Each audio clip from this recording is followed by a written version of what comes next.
Welcome to another episode of the Talking Shop podcast, where Michael feels like he needs to mute his microphone and make me do the intro. If you are just joining us, this is the Talking Shop podcast, brought to you by Grand Slam Cards of Rock Hill and Michael at Medium Rare Cards. Hey, glad you could join us, Michael. Technical difficulty by not realizing I was muted. All right, so we have to finish this thing in 28 minutes because Monday Night Raw is on. Hey, you record that. I don't want to hear that. I can't watch it live. It's so bad, but... Well, speaking of watching, did you see the halftime show?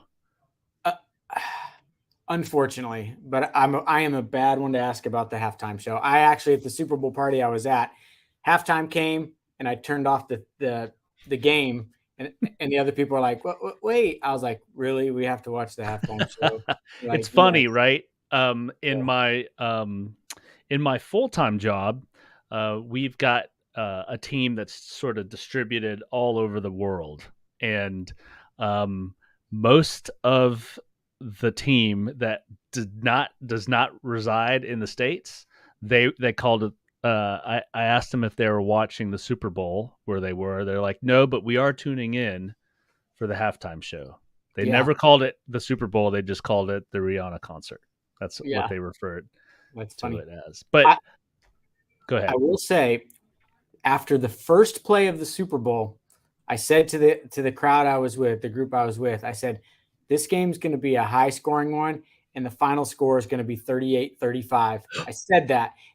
But the one caveat, I said, I'm not saying who's going to win. I just said whoever wins, it's going to be, my guess is 38-35. And then kind of the party died down. Everyone went home by the end of it. And the host of the party texted me when it was 35-35. They were getting ready to kick a field goal. And he said, I can't believe it. It's actually going to end 38-35. I said, I told you, it just had that feeling to it. Mackie, what is up? What's up, Mackie? Let me know if you're still planning on going to that Raleigh show next weekend. I'd love to connect with you. So it was a great game. We're going to get to the game and sort of the implications of the game on the hobby. But I do want to ask you, Josh, now, for you guys who have not met Josh or broken bread with Josh, I've never ever seen Josh actually finish a meal. Like, he'll like nibble around the edges and sort of, when he's full, as I'm like eating like the fork and the spoon and the napkin. Like I was a clean your plate kid. But are you a Super Bowl snack guy? For sure. But I am like, I think we had wings and we had all sorts of snacks. And then I had my 3 Red Bulls, and I get the small ones. And so that's what I say about Snickers bars. I get the small ones. Hey, well, it makes a difference. Yes, I am famous for eating until I'm full and then I stop. Derek, good to have you. Squirrel, what are you feeling? You feeling what? Let me know. The memes for the people coming out in those hazmat suits are funny. Yeah, that's my problem with every halftime show, every concert. These people look like complete idiots. I don't get it. I will never understand concerts and halftime shows and performances, and it's so stupid. I said I tried to set up this episode by talking about snacks. What we should have talked about is like concerts, because I feel like that's what it's supposed to be. Like, there's like very few bands I would travel to go see, and Rihanna is not one of those bands or artists. So, but back to snacks, back to stuff that we actually enjoy. So it gun to your head, what is like a Super Bowl snack that, that has to be on the table, or you're like, you know what? I mean, you got to have chips with some sort of either salsa or dip. Are you a guacamole guy? No, I'm picky. You know me. I like mild salsa, some wings, and me, Coke, Dr. Pepper, or Red Bull. So, yeah, for me, I love a good buffalo chicken dip. And for you guys who are watching this live and haven't had dinner, I apologize. And if you guys are catching this on the replay and you haven't had anything to eat yet, I apologize. But yeah, I'm a big buffalo chicken dip guy. Love me some wings. Love the meatballs. But you know what I was surprised about this year that got eaten up at our house? And maybe this is a referendum on just how much crap we've been eating lately, but the veggie tray got gobbled up this year. I had a good bit of celery with my wings. Let me catch up on the comments here. A nacho bar, like an entire nacho bar. Love it. Derek, Wings and Motel. If you hear a little background chatter tonight, since I'm at the shop, we've been doing these on Tuesday, so it's been dead quiet in the background. But tonight we have our Yu-Gi-Oh tournament going on next door, so you may hear a little Yu-Gi-Oh chatter. Oh, it sounds good. Sounds good. Yeah, it's Cobb says since sprints, the halftime shows have been a dud. Rotel dip. Got buffalo chicken dip. Yes. Heat that up. Eat that while you listen to us. So, how about the sweet stuff? Do you have bowls of sweet stuff for at Super Bowl? I had a cupcake or two. In a perfect world, some brownies would be my number one choice. Yeah, I'm definitely eating after this episode. You see we're sponsored by Zaxby's tonight. Oh. We'll be expecting That's what I had right before. A large check from Zaxby's since we're sponsored. Everybody go out and get the chicken sandwich from your local Zaxby's. They said they'll give us $1 for every live viewer or listener, so we're at $7 now. There you go. All right, let me hit the rundown, and then we'll finish the opening rip. I do this. I may not do this for very much longer, but I feel like we're starting to get some new folks. So I want to tell folks what they are in store for. So we're going to finish out or round out the opening rip with a little bit of Super Bowl talk. Then we're going to go to New in the Shop. This is when we talk about products hitting the shelves this week. Behind the Counter is just a look at what's happening in the shop, some events. Then we tackle some hobby advice and listener questions. If you've seen the thumbnail, we're going to be talking about love and Valentine's Day and keeping your significant other happy in the hobby. Card from the vault. A quick look at what's coming to the shop next week. It's a busy release week next week as well. And then, as usual, crazy stat of the week. But first, Josh, I'm assuming you watched the whole game. I did. I was pulling for Mahomes and the Chiefs because I have more invested in Mahomes than I do any Eagles players. I'd be lying if I said the Eagles beating Brady a few years ago didn't sit well with me. I had to eat a piece of 1979 Topps bubble gum out of a pack when the Patriots lost to the Eagles in that Super Bowl. So I'm a little bitter there, but mostly my Mahomes small collection I needed to increase in value, so I was pulling for him.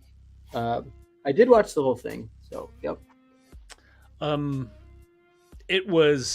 knew it was going to be a good game.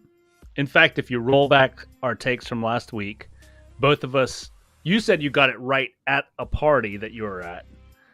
We both had it fairly right, except you picked the Chiefs to win. I picked the Eagles to win, both by 3, and we missed it by a touchdown. I think I said 31-28, and you said 31-28 the other way. Yeah. But I knew it was going to be a good game from the opening. Both teams could drive down on the opening and score.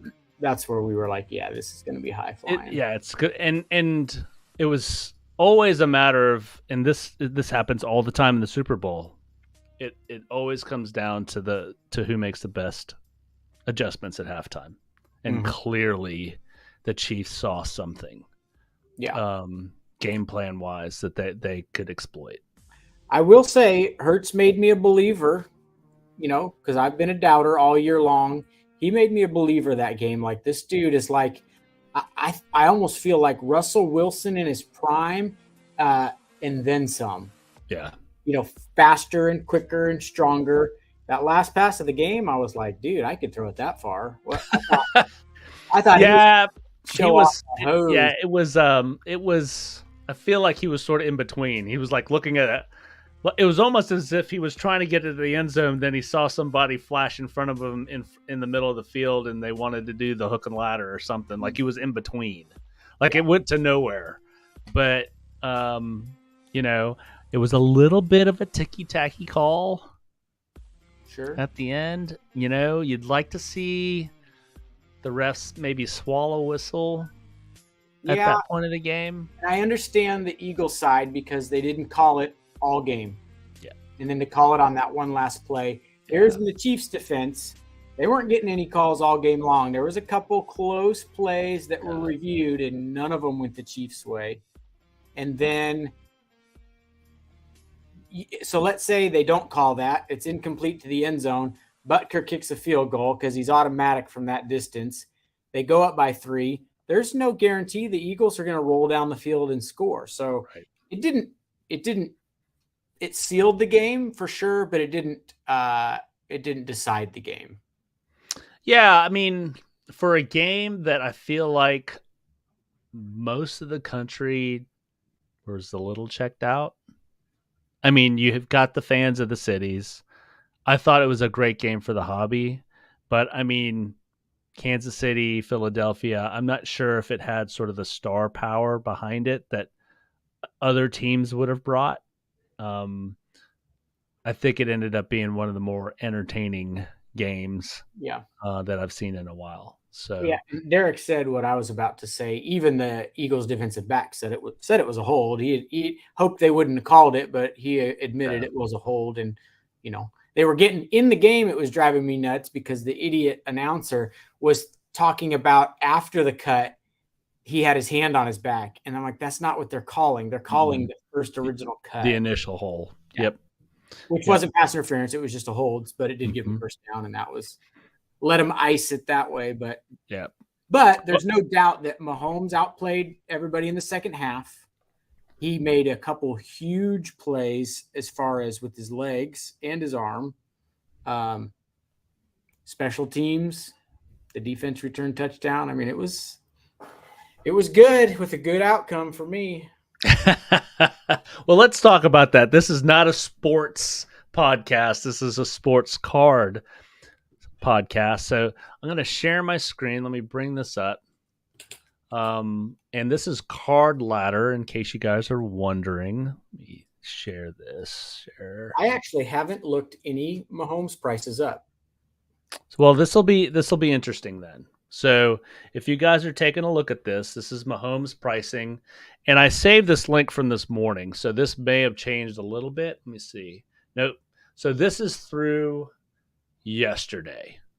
And this is his optic, right? Yeah. So just sort of easy does it. Easy, it's nice and sort of level. You're going to get some spikes and some dips, but nothing real crazy, right? We've got okay, go ahead before I give my take. And then if you click on eBay, it sends you to things that are on sale on eBay, and then I'm just going to go to solds real quick. So marked out. And so one sale today on eBay, and it's marked out. And if you look back at this, that's pretty much probably it's going to be close to that. Yeah. So nothing crazy about this. And I think this is not going to be a popular take, but I think he had to win this game to sustain this price. Yeah, I think we've talked about, I was going to say, he kind of he's got some inflated, a couple Super Bowl winning prices to begin with. And so I think you're right. Had he lost, you'd see a dip, and him winning just kind of locks him in at that kind of already high price. What were you about to say before? That's what I was going to say. He's had a little high price. It's almost like a couple Super Bowl wins built into his price, kind of the old Trout effect. Yeah. And I am curious, Prism Mahomes rookie, that PSA 9 I bought a couple years ago for $3,000. See if those had gotten any higher, but I don't think they have. Those look like they're pretty much around the same price, which is way down from that. Yeah. So 1,100. They're up maybe $100, but George is chiming in. Mahomes George, is the new GOAT. What's up, George? Anthony. George is crazy. There's not even close to being the GOAT. Mahomes isn't Brady. Kelsey isn't Gronk. And Josh got a nice PSA on the eBay website. I do, yeah. Go check out. We've got several Mahomies on the eBay store. And then and Anthony's like, "Good evening," and his love for you is growing. No thanks. Well, let's look at the other side. The other side of the coin here, and you could see, there's nothing crazy, but starting in November, we saw a little dip in Jalen Hurts, and then that same card, from November to yesterday, 9/15 for his Prism Silver PSA 10. If you go look at it on eBay, someone's hoping to get that. They'll probably get close to that here.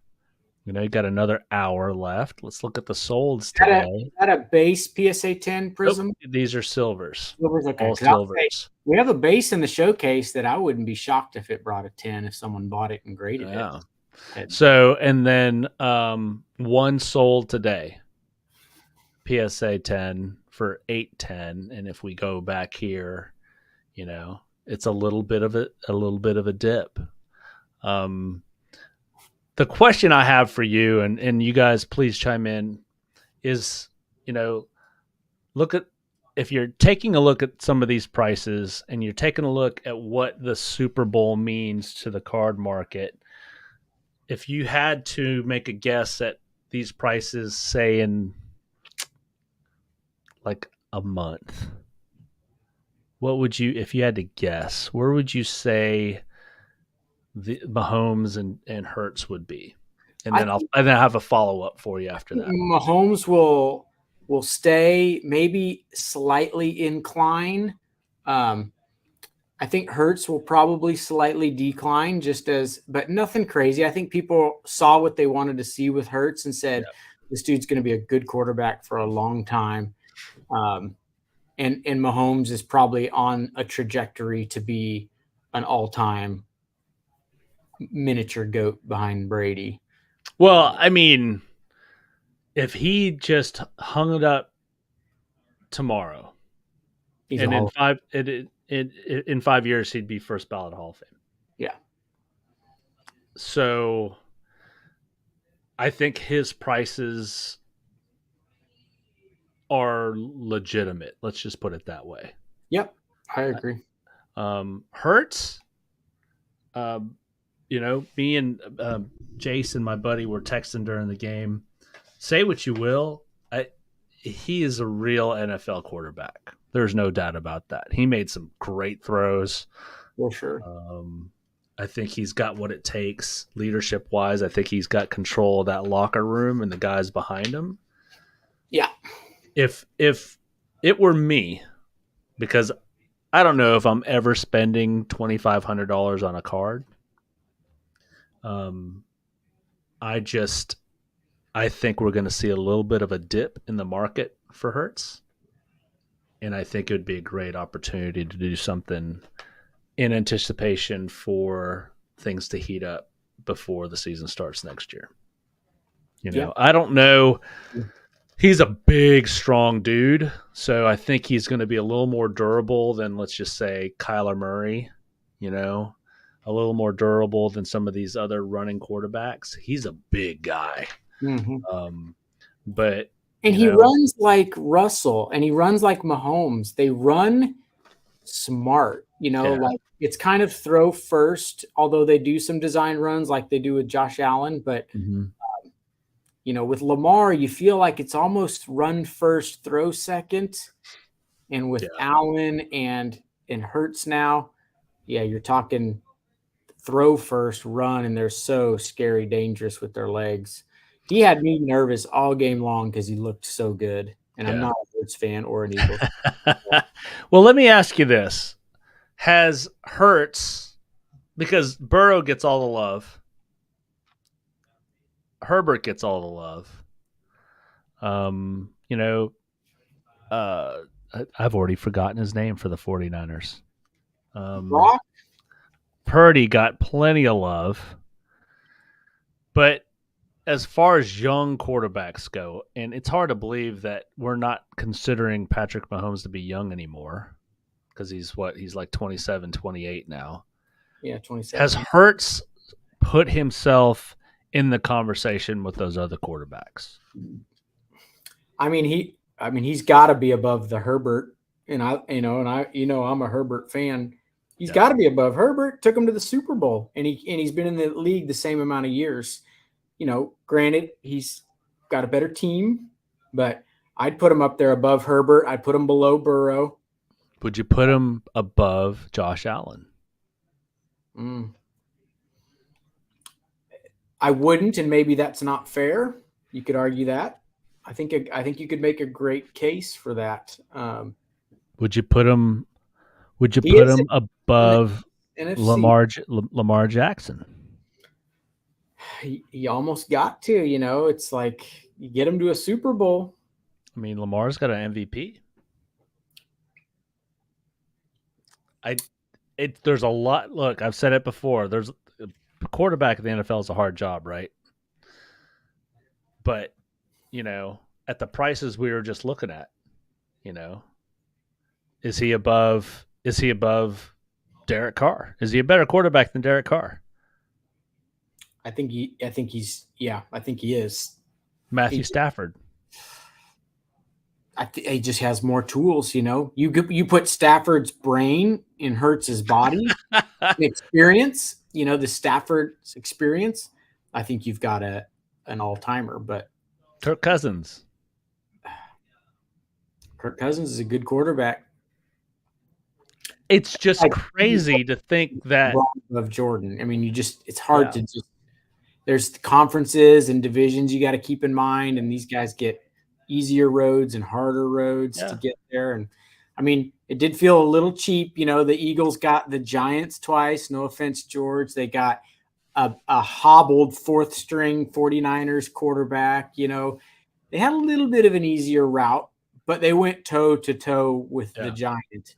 No, they were a good football team, and I'm not going to take anything away from them. The point I'm trying to make here is that there are a whole bunch of quarterbacks out there that their pricing is nowhere near Jalen Hurts. I don't think there's a universe where we would say that pound for pound, if you needed a game to win, that you would pick Jalen Hurts to quarterback instead of Aaron Rodgers.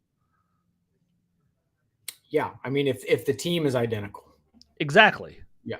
So it just feels funky for him right now. Things are solidified for Patrick Mahomes. That dude is solid in the hobby. I think his price is legitimate. I think he's now a blue chip stock. I think that your money is fairly safe with him if you are holding him long term. Hurts, I just don't know. I just don't know what I don't know about the guy. You know, you got to see a couple years because the Super Bowl losing. Traditionally, teams that lose the Super Bowl don't tend to make it back. The Bengals had a shot, but I don't know, man.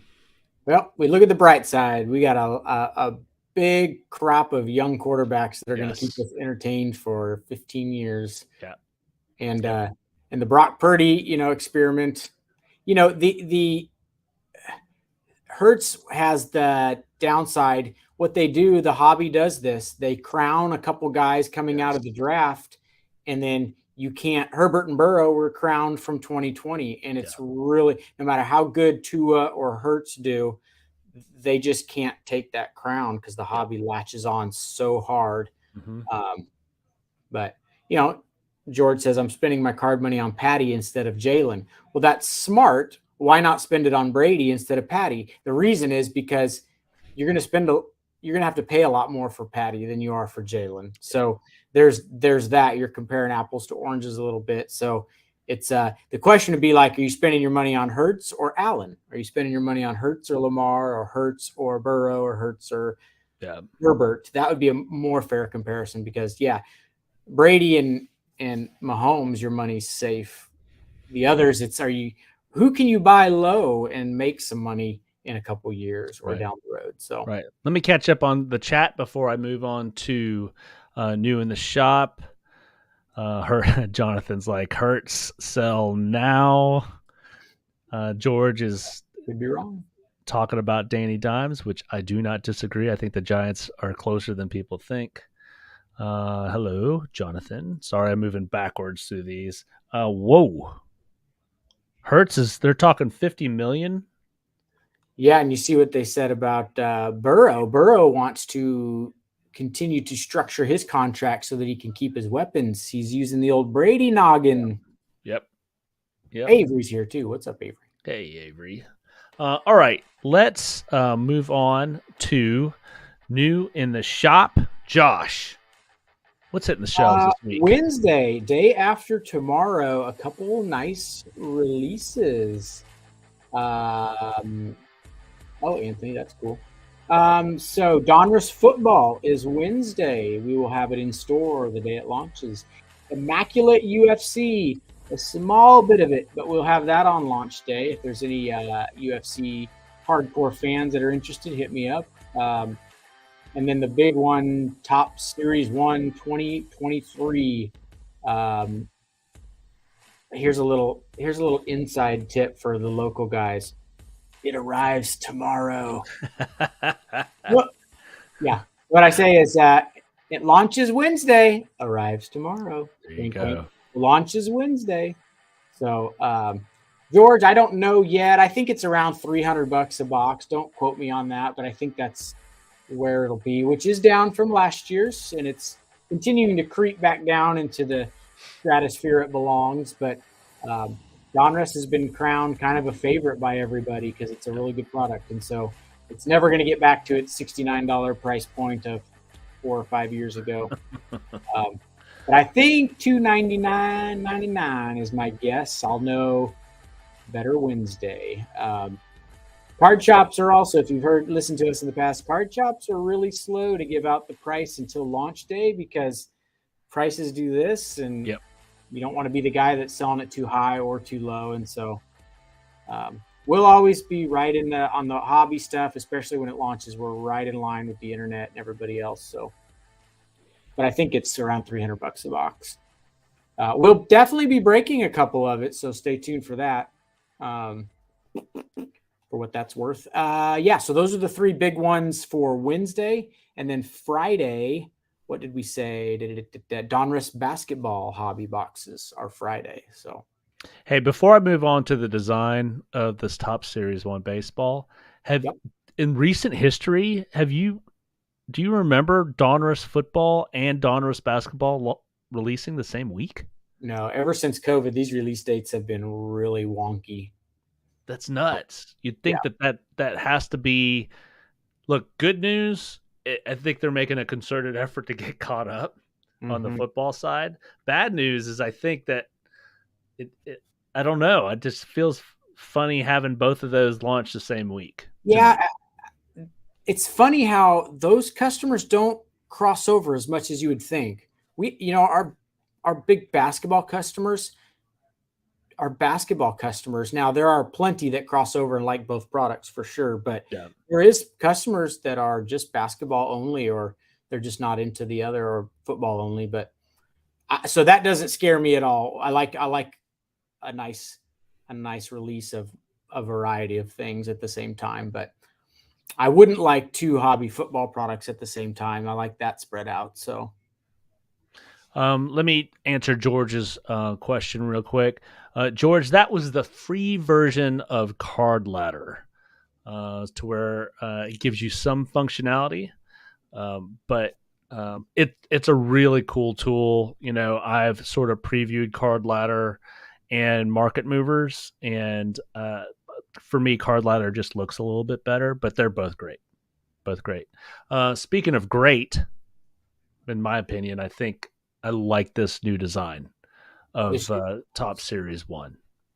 Yeah, I like it. What are your thoughts on it? And then I want to give a couple highlights on the product real quick. I agree. I like the look of it. I think they did a good job. Educate us a little bit on it. Anything sweet and cool in this product? Well, so I think it's a spin on, I think it was 1983, where they had the action shot and then they had the circle with the player's face in it. So I think it's a throwback to that.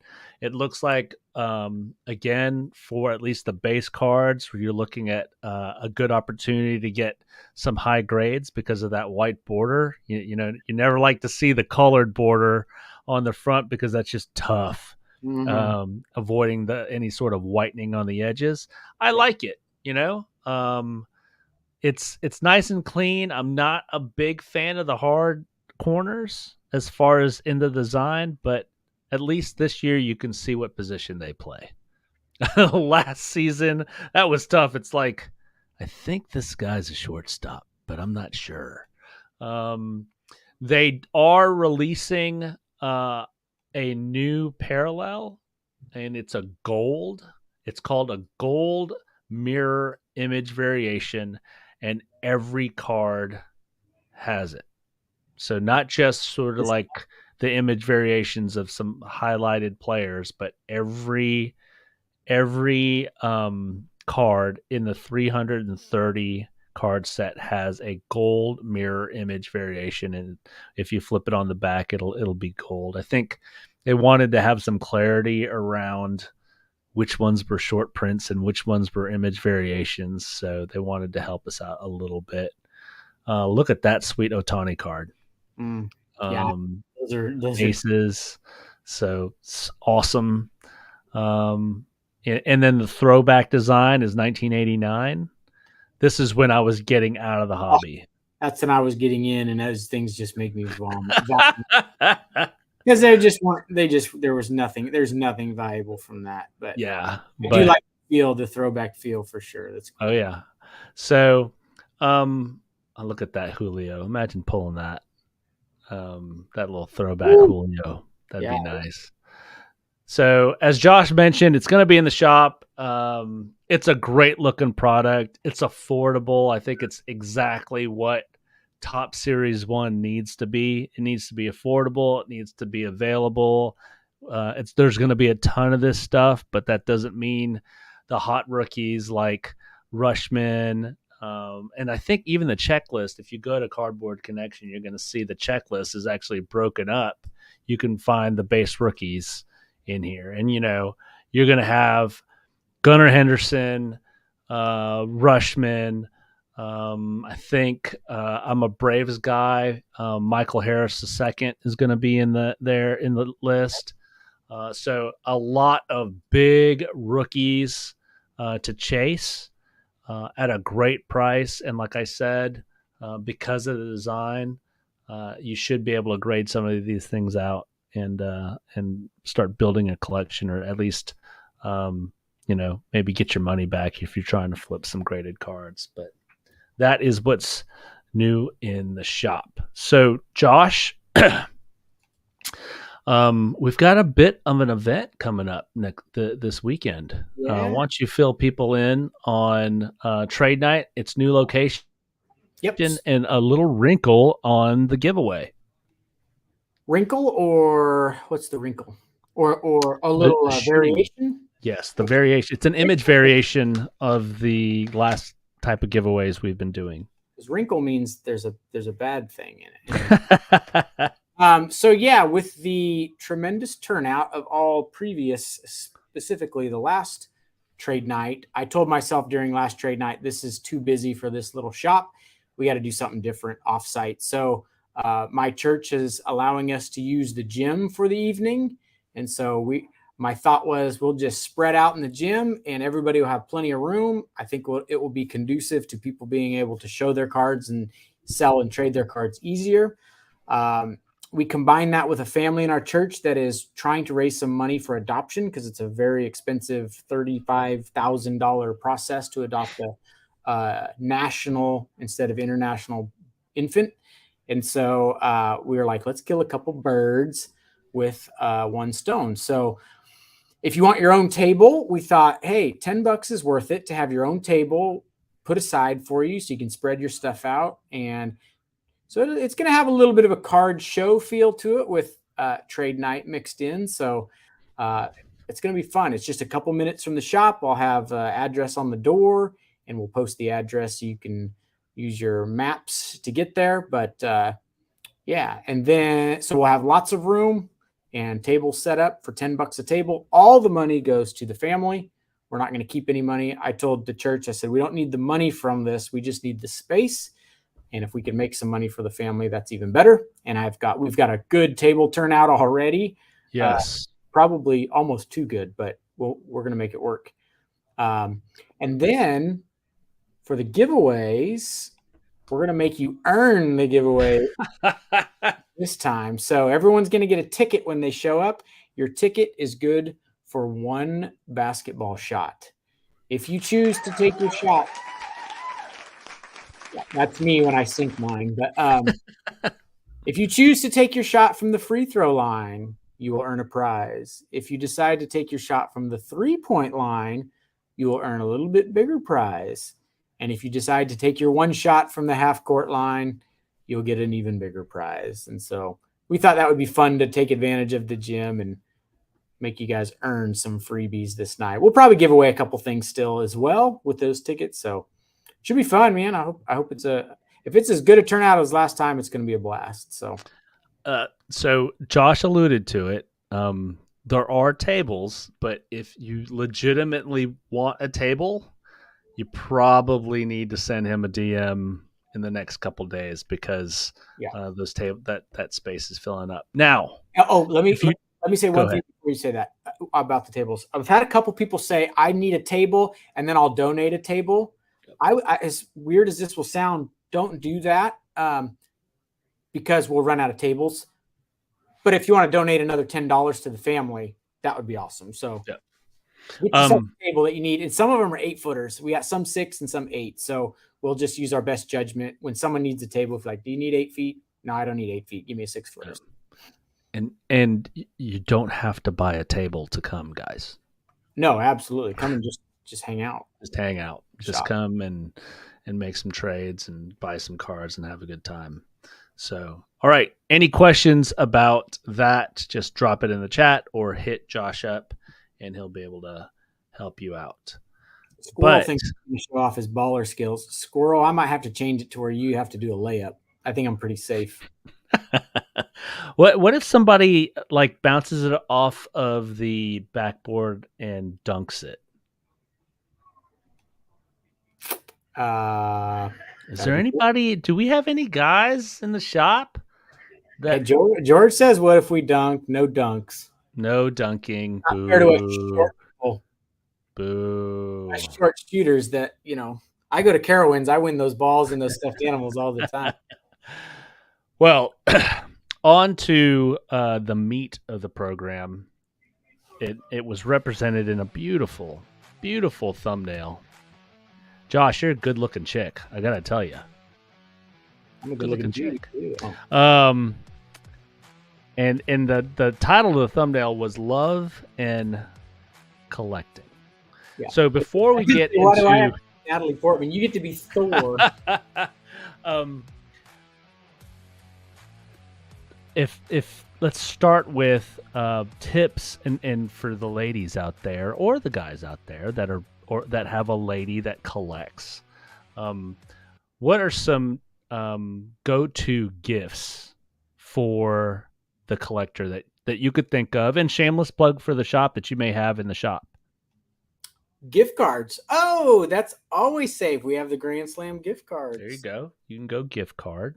Good And man. I ask this because there was in a previous life I played a lot of golf, and as a golfer, there's a lot of you could be kind of finicky when people give you gifts because you either like a certain ball or you play with a certain club or brand or shoe. We can get kind of snobby when it comes to that.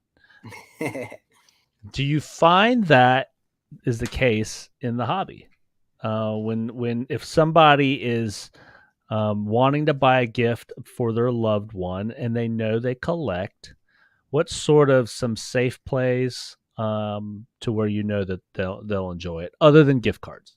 So what I've noticed is that you almost can't go wrong. Like anyone that's in this hobby gets free, even if it's a blaster box, you get handed a blaster box to open, you're excited to open it. Yeah. We're all guilty of, I don't care what it is, I just want to open.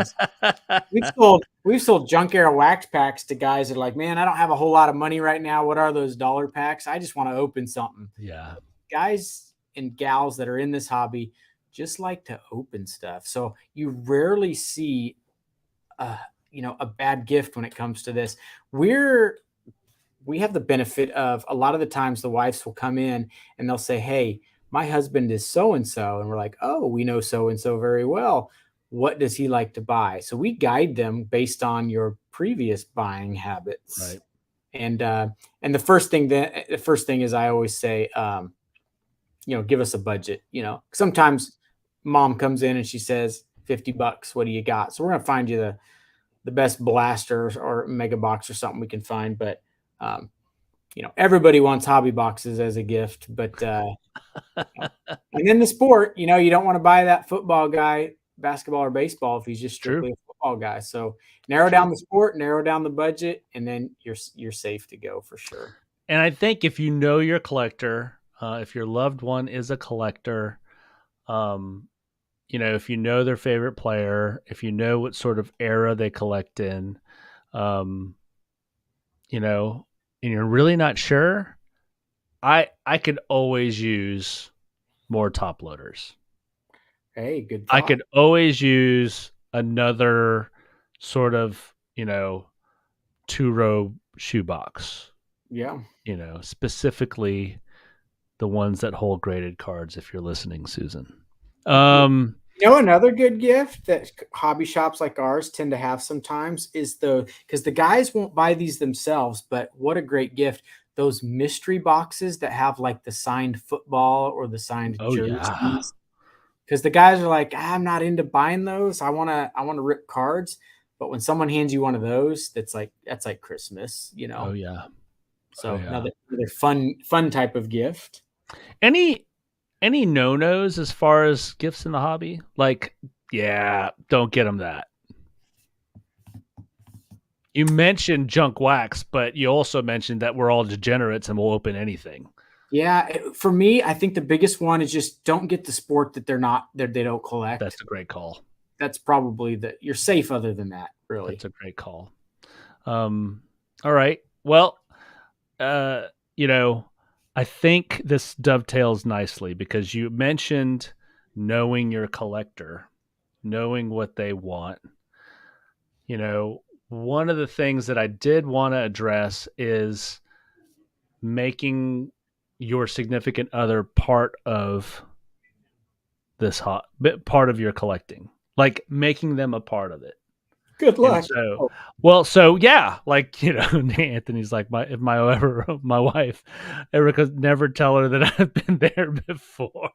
It's fantastic.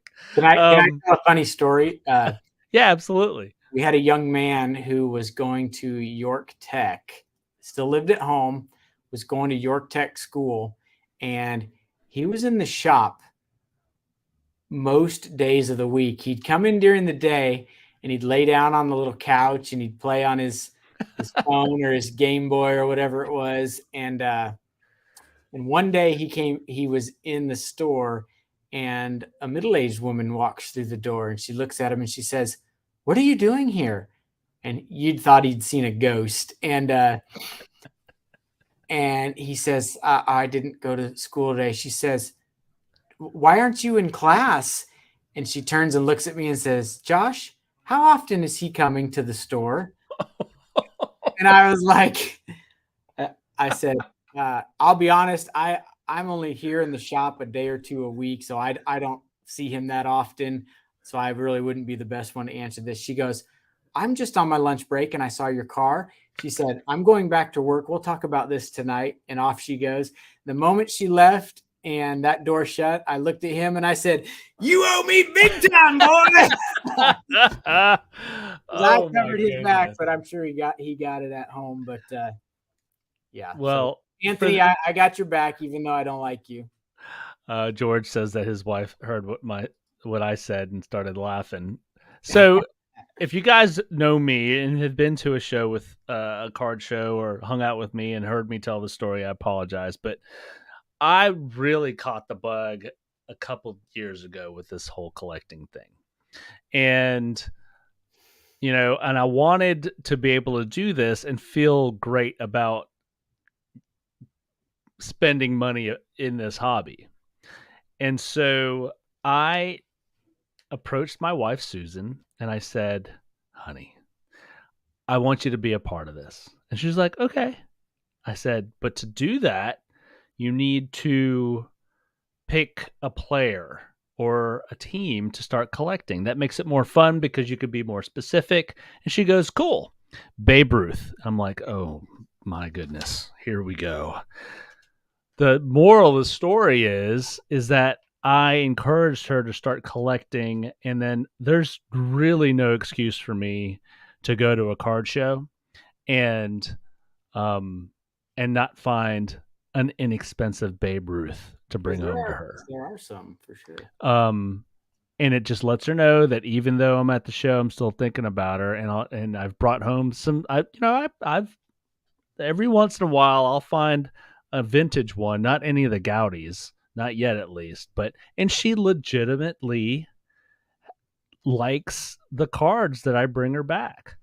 And, we've gotten a couple graded. And if you go look at her office, she's got a nice little PC going of Babe Ruth. Bambino. So I just encourage you guys, I've heard it. The joke is like, I can't tell my wife that I bought this card.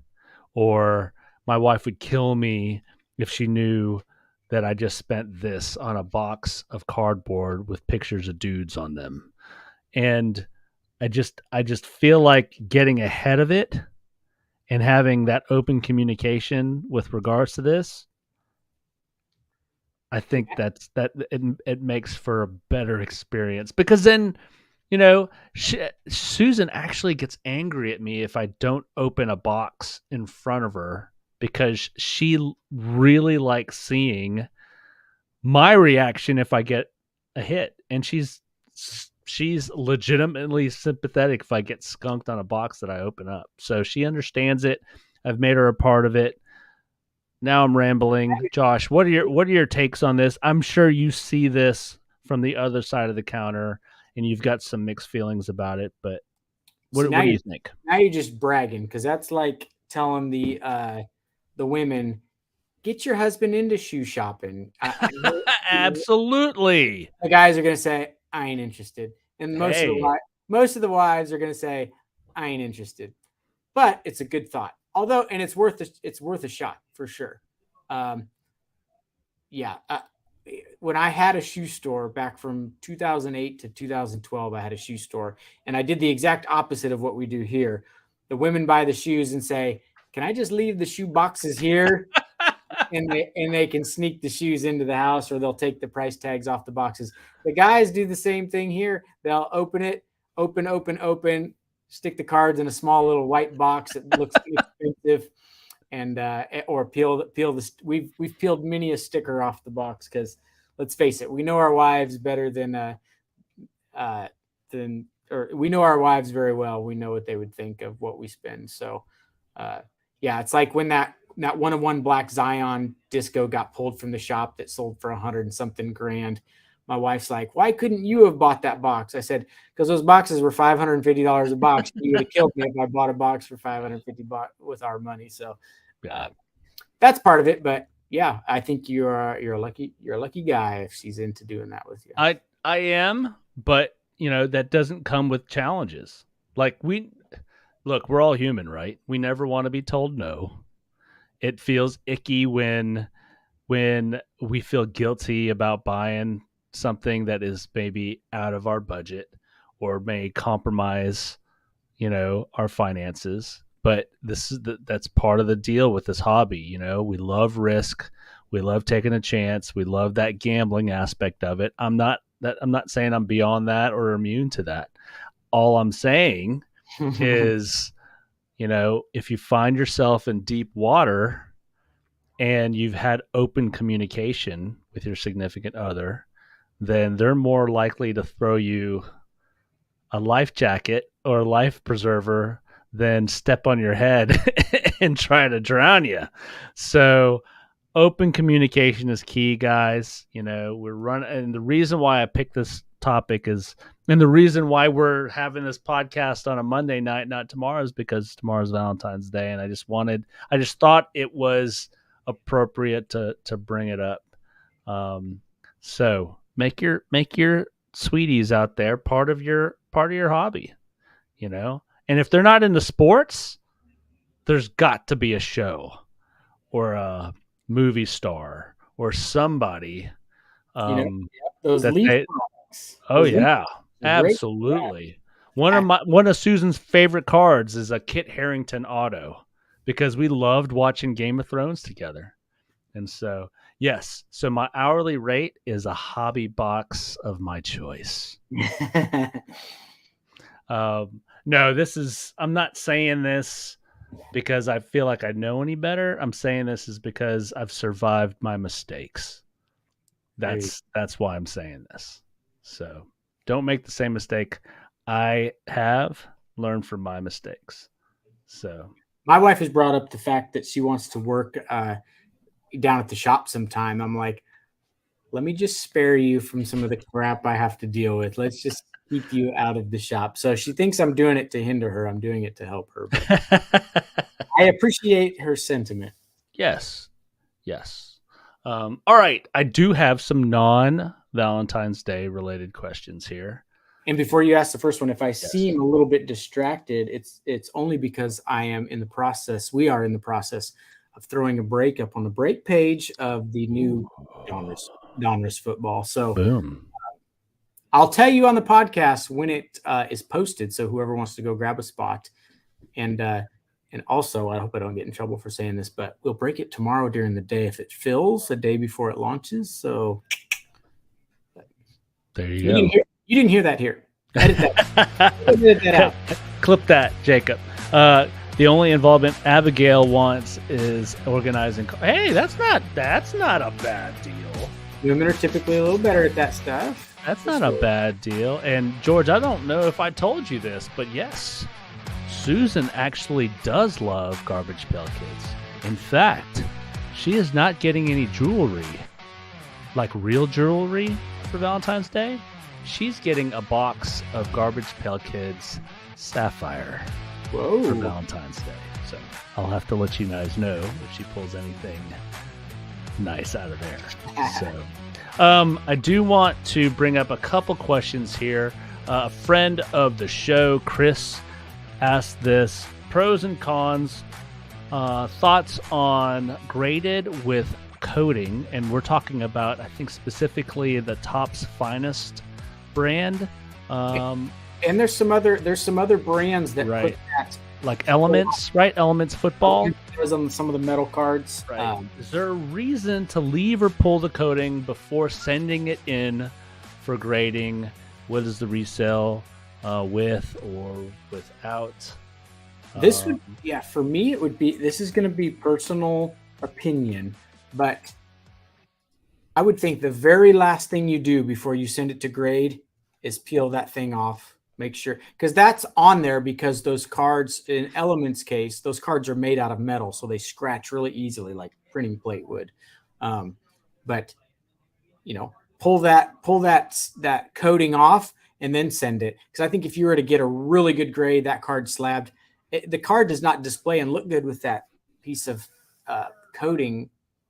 Now the old school, you know what Chris is talking about, some of that old school, you know, the Topps Finest, the 90s inserts with that. People send them like that, and I would refer to your opinion on that one. But for the new stuff, I say peel it and see how crispy clean it is, and then send it off and get it graded that way. Yeah, so I had some recent experience with this, and I wanted to test it out. I had a Jordan Topps Finest. This is not a big card. I think I got it raw for like $10. And it looked in good shape. None of the coating was sort of bubbled. None of the coating on the edges seemed like it was starting to peel up. So I sent that one in with the to get graded with SGC. And then I had a Kevin Garnett Topps Finest rookie. It was the one with him and Tom somebody Googlia. Yes. And that on the corners, it was sort of bubbled up on the corners. So I peeled that coating off. The Jordan got an 8 with the coating, and it's actually designated on the grading with coating. And then the Kevin Garnett rookie got a 9. And there's no way with the coating it would have got a 9 because the coating was all messed up. But if you talk to some guys, there's some purists out there that want that card in a high grade with the coating on, especially with the Topps Finest stuff. So my PC cards that have the coating, like some of the Brady's that have those coating, I just leave it on there because I figure in 10 years or something, when you go to sell it, all it's doing is just protecting the card from that until that time. So Chris, hopefully that answers your question. We've got time for a couple more here. Me and my kids are looking to clean out our unwanted cards. Is there a place we can ship them to do that would take them? I'm afraid to donate them to Little League or anything, and this got cut off because I don't want to give them my trash. Yeah, well, so you can. I've heard of people doing this. I never have. I think we've mentioned it before. Donate them to a charity, Goodwill, or something like that, and then use it as a tax write-off. You know, give the cards some value, and then use it that way. There are, I mean, even if you donated cards to us, we turn around and donate them to one of the guys that comes in multiple times a week that works at DSS, and he gives them out to the kids that he goes and deals with. So there's always places like that. I think you're safe. Even that 90s stuff, those kids like to look through that stuff. Even players they've not heard of, or a few of the Hall of Famers they've heard of, they'll look through it, and if they throw it away, then they throw it away. You've given them some enjoyment, but what we might think is trash is another one's treasure, especially to kids. So yeah, for me, this dovetails nicely with what kicked off this segment, which is how do we balance our hobby with our relationships, significant others? I think a big part of the static that some collectors get from their significant others is the amount of space this stuff takes up. Yeah. And so having some sort of an exit strategy with unwanted cards is a good question to ask. Donating, you could certainly donate them to children's hospitals, things like that. You can use them to ship other valuable cards. I've gotten that. Start building some sets out. Sort them by the year and the product.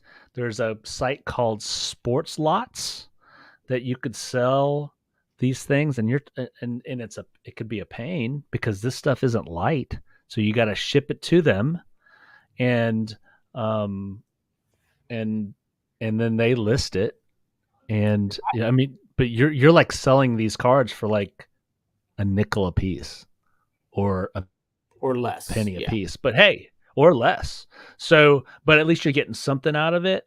But yeah, have an exit strategy. For me, I was sort of kidding, not kidding when I said I needed another 2-row box, but I'm at capacity. So I'm not, if I can't fit anything else in this closet behind me, then I don't bring it into the house. Like, I don't want any more bulk base. Like, that stuff I will, if I'm going and setting up at the show, it's just, if I see a kid walk by and it sounds like they want basketball, I'm like, hey kid, here's a box of cards. And number one, I get rid of my bulk. Number two, that kid's always going to remember that. Mm-hmm. So there's plenty of ways to do it. You don't, and Josh hit the nail on the head. You may think it's trash. Somebody's going to enjoy that cardboard. Somebody out there is going to enjoy it. So, and then when they're done enjoying it, it's their problem and not yours anymore. There you go. All right, last one. If I want to start collecting new basketball cards, what packs or boxes should I buy first? I'm really thinking about waiting for the next draft to pick up some lottery pick cards. That is totally budget related. That's the first question I ask when because people will say, which one of these should I buy? Which one has the good cards? Well, it's always the most expensive one, but that might not be in their budget. So I'm like, I usually say, tell me your budget and I'll help you guide you to, the right product. And so I'll try to give them a little 10-second crash course on each product. So they know, like, a big one is, do you want a box that you open, it has one pack with 4 cards and 2 autographs? Or do you want a box with 20 packs where you can sit and enjoy it for a little bit, but maybe the ceiling's a little bit lower? You're going to end up with more bulk cards because some guys are just buying these things for the autographs. So I want to get right to the autographs. I don't want the other cards. And so 6 card boxes like Contenders Optic and things like that are right up those alleys. But if a guy wants to sit down with his son and open some cards and chase some cards and look at, that's not the right box for them. So budget and what's your end game and what do you, and then draft class. If a store like ours has maybe a span of 3 different years of products on the shelf, then is there a specific rookie you would like to chase? Ja, LaMelo, Cade, Banchero, those are 4 different years we have on the shelves. And so that often helps make some people's decisions too. Like, which rookie class do you want to play in? So much preference goes into it. I'm really slow to push people too hard one direction. I give them the options and the answers and then let them use their own decision-making skills. Yeah. For basketball, I don't know enough about that market. So, if it were me, I would just go back in the DeLorean and pick up boxes of, 1996 tops because at that point I was watching a lot of basketball. But, this current basketball market, I think what happens is that people start following these kids in college and then they find out where they're going to get drafted. And so I just don't do that. But as far as products are concerned, Josh is right. If you don't have a budget, if you just bring your checkbook and a great attitude, he mentioned one product and then you have the other 2. So Contenders Optic, big product. There's always going to be Prism. Select used to be a hobby-only product. It got way watered down with retail, but I still love Select. The ceiling's still very high for Select. Yeah. So those are your big 3. And they're always going to highlight the guys that are lottery picks in those products. Now, a sleeper product basketball-wise is, for me, because I'm just a sucker for great photography, and it's in it, is that Chronicles set. And that's a little lower price point, right? That Chronicles basketball set. Yep. And then you get the luminance in there. You get some of these other throwback products. And then my all-time favorite product, and it doesn't get the hobby love I think it deserves because I just love it. And it sort of sits in between sort of the high end and sort of the lower end sort of hoops, it sort of sits in between there, is Mosaic Basketball. Sure. And I love that product. I think they do a good job with the photography there. They do a great job with the parallels and the inserts with that product. So if you're looking for a start in basketball cards from a guy that's not a basketball card collector, I think that you can't go wrong with those products there. Yeah. So. And if you like hits and you want to go on the low end budget of Hobby, Prism Draft and Chronicles Draft, you're talking hit heavy boxes. They'll give you 4 or 5 autographs in every box, probably less than $100, and you can pull gold vinyls and one of ones and some big bangers out of that product. So not as often as the big boy hobby boxes, but those are good budget hobby boxes for first time people that they should look at. Well, thank you for submitting your questions. If you have other questions, always send them over to us. Either, hit Josh up or hit us up on the Facebook page when I post a thumbnail, and we'll try to get to those questions during the episode. But now it's time, and we're running long, so you can't go through the entire stack, Josh. I'll make it very quick. I'll give you the highlight. So I have a singular card, but I'm going to let Josh get through this stack of cards before I get to mine. This is our card from the vault segment, and I wanted to show off this graded order that I received back. It looks daunting and it looks expensive, but it's not as expensive as it looks. So, you guys heard me talk. I kind of fell in love with GMA's new slabs. And so this was our card from the vault a couple weeks ago. I've already gotten it back from GMA. Wow. I like a big, crisp, clear case. I think GMA did a great job with their new labels. They actually appear to be grading a little stricter because their claim to fame was that they just give out 10s to cards that aren't 10s. And so this stack will vouch that they're no longer doing that. Although I did get a 10 on this Mahomes, which it should have. It probably would have got a PSA 10 as well because it was very clean. But that was our card from the vault a couple weeks ago. Like I said, these are $10 a card if you can get to 50 cards. And I did, so I could get that $10 rate. And I had them back in less than 2 weeks. And so a couple – and these are just cards. Yeah, y'all are going to say, dude, why would you grade a GMA Mahomes? But these were cards that were sitting on my desk. I wanted them back quick. So an optic, and here, here's proof. So the base Donruss, I got a 9 on the Mahomes. The optic, I got an 8.5.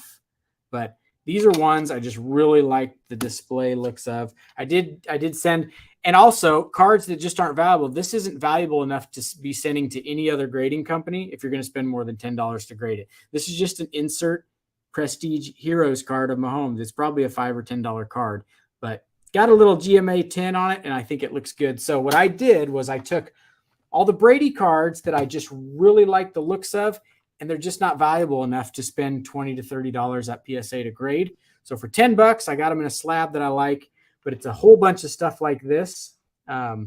Phoenix, some lower end numbered Brady's.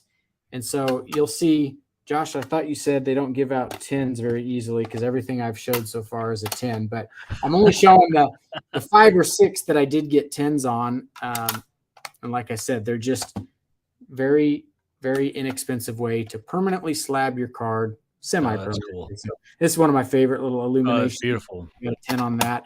And then, but I will say, I got my fair share of 7s, 8s, and 9s for sure. So GMA is definitely getting a little stricter. But these are all, like I said, I'm just going to pull out just a few highlights. These are cards, I'm telling you, they're not valuable. I just wanted them slabbed. And then you remember I did the Donruss Spellbound Brady in the SGC slabs. And so I sent it in here, and I got the y'all will laugh and get a kick out of this. So the Y, I got a 10. The D, I got a 10. The A, I got a 10. The R, I got a 10. And the B, I got a 9. Oh. I say, you know what? I'm glad because you look at this, it has a bad corner. It should not have gotten a 10. And so the fact that they gave it a 9 lends to me thinking that they are being a little more agree. So they don't hand out 10s, Josh. Okay. So here's a couple that I was shocked, and maybe these need to go to PSA if I look at them a little closer now. This is an 02 Finest. It got a 10. This is an 04 SPX. It got a 10. Ooh, very nice. 2021 Illusions. These are, I think you might, or some, these are hard to grade, these acetate Illusions, or Illusions inserts. And then an 05 Finest. So some of my older, that's an 8.5. So there you go. I got some bad grades too. Hey, Josh, before I show my card, do you have a PSA slab that you can hold up against or next to that? I just want to know what the size of those. And so here, this is when Jacob, this is when you had the crickets playing. Yes. Oh, and look at this. The only PSA card I could find was a Mahomes rookie. Oh, the only one. So it's on eBay if you're interested. PSA 10 score Mahomes rookie. Nice. But so let's hold up. They're comparable. They're about the same size. The other one, the GMA is definitely just a smidge bigger. Let me get them. There you go. So I just think these look so much better than PSA. I hate what PSAs look like, but I love the resale value. So, well, I have one card from the vault, so this will go a little quicker. I know that I've mentioned it before, but I used to be a very, very active golfer. Not a very good golfer, just played a lot of golf. Tomorrow night, or not tomorrow, Wednesday night, if you guys know anything about the F1 market, the F1 card market, it really exploded because of this reality show on Netflix called Drive to Survive. You could point directly to that show and the rise in F1 cards. Mm-hmm.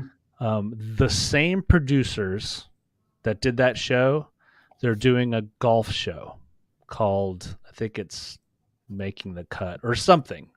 And so in honor of that, I think I may have shown this card before, but this is a young player. His name is Colin Morikawa.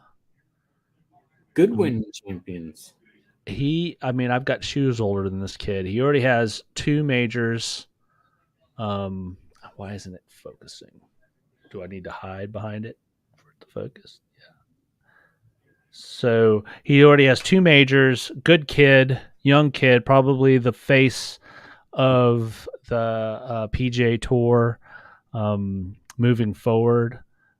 Just one of those young golfers that the camera likes him. He says all the right things, and he's a good player. So that's nice. My card from the vault.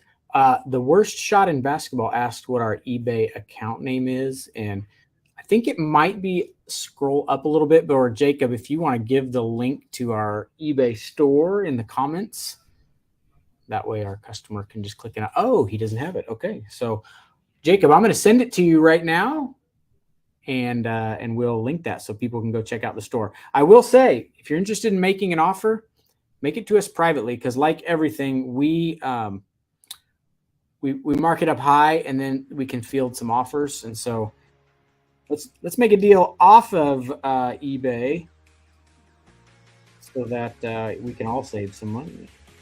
Well, Josh, we are running way long tonight, but I do want to sneak in what's coming to the shop next week. Some big releases next week as well. You want to go over those real quick before we do Crazy Stat of the Week? Yeah. So Phoenix football, always a favorite, probably my ultimate favorite football. And then we've got, what else did we say? Bowman Chrome University football is next week. and Extra edition baseball. Edition baseball mini product that's got a lot of hits for a little bit lower price. And maybe end of next week was the Topps Chrome Sonic baseball. Yes. So we actually do have that pre-ordered. So. And did you say? Please say yes. Did you say yes that you've got some Prism Soccer coming in? I sure put in an order for it. So by the next podcast, I'll know for sure. So I can't say it right now for sure. But worst shot in basketball, our eBay page link is there if you want to go check out the inventory. We're adding to it every day. We just don't have enough time in the day to get cards on there, but we've got a ton more coming that are going to be listed. So, all right, Josh, do you have a crazy stat of the week? I do have. Please tell me you do. I do. So, it changed from when I got it because something happened in the meantime. I have two. One's a fun fact and one's a crazy stat. So, riddle me this. And Patrick Mahomes is now one of these, so we're going to take Mahomes out of the equation. We're going to pretend like this question is 2 days ago. When Brady retired, he was the only quarterback with multiple Super Bowl rings except for one quarterback in the NFL. So Brady retires, only one quarterback in the NFL has more than one Super Bowl ring. What quarterback is it? Now, obviously, Mahomes has two now, but without Mahomes, This will show you how good Brady is. Right. It's not Big Ben because he's gone. Active NFL quarterback with more than one Super Bowl ring. And I feel like this is like he wasn't playing one. Is it a wrinkle like that? Is it like he wasn't really playing? Oh, look at this guy.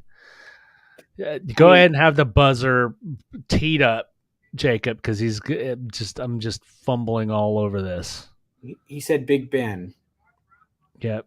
Ben Roethlisberger. Yeah, not active. Okay. So I'll tell you. Jimmy Garoppolo, and he got those because of Tom Brady. That's a crazy stat of the week. Now, let me show you this one other one. This is kind of more like a fun fact. I didn't realize this, and it goes along with the Super Bowl. See the Eagles logo? Mm-hmm. The eagle is the only official NFL logo that faces to the left. The organization was granted a special waiver by the league to incorporate the letter E into their logo, seen to the right of the Eagles' head. I'll show it to you again. See how it kind of makes an E? Oh. Even most Eagles fans do not know this obscure fact. So I'm assuming that's legit, but every other NFL logo faces to the right, and the Eagles is the only one that faces to the left. I did not fact check that, so y'all can fact check it if you want. The worst shot in basketball said Jacoby Brissett. That was a good guess because that's along the lines of being behind Brady. Yep. But it was Jimmy G. And now it's Patrick Mahomes. Well, mine, I thought that last night was just could have had a shot at being one of the highest scoring Super Bowls ever, and I was horribly wrong. Really? So, riddle me this. What is the highest scoring Super Bowl? And then part 2 is who were the participants? Man, I don't have that. Tell me this. Was I born at this time? I was born in 79. Oh, yeah. I was alive, so. You were alive. You'll have to surprise me with this one. I'll be stumped. San Francisco versus San Diego combined for 75 that was points. That was Steve Young's post Joe Montana. That was Deion Sanders was part of that team.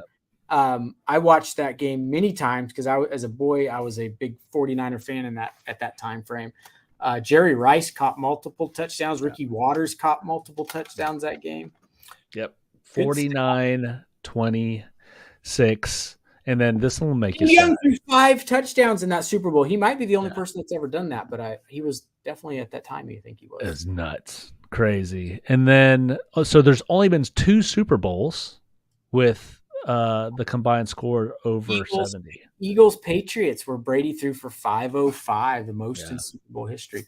Yep. Did you know Mahomes has the most rushing yards by a quarterback in Super Bowl history? That doesn't. He's been to 3 Super Bowls. He's got like 130 yards rushing. But all right. I think that's the show. Sorry for keeping you guys so long. Don't apologize for letting them to spend time with us. Any parting shots before we let the guys go? Smoky Sports Clips. Don't know who you are, but thank you. Trade night is this weekend. It's Saturday night from 6 to 9 over at Woodhaven Baptist Church in the gym. We'll have more info coming with exact directions. There'll be an address on the door for anyone that shows up at the shop. It's like 3 minutes down the road. So, if you need a table to lay some stuff out on, they're $10 donations, and let us know ahead of time. It's going to be a fun night. Looking forward to it. Absolutely. If you guys have hung out this long, or if you're catching this on the replay, don't forget to like, subscribe, leave a review. And Josh, you were just about to say before we cut to the outro. The break is up on the break page. We're going to break 2 boxes of 2022 Donruss football hobby boxes.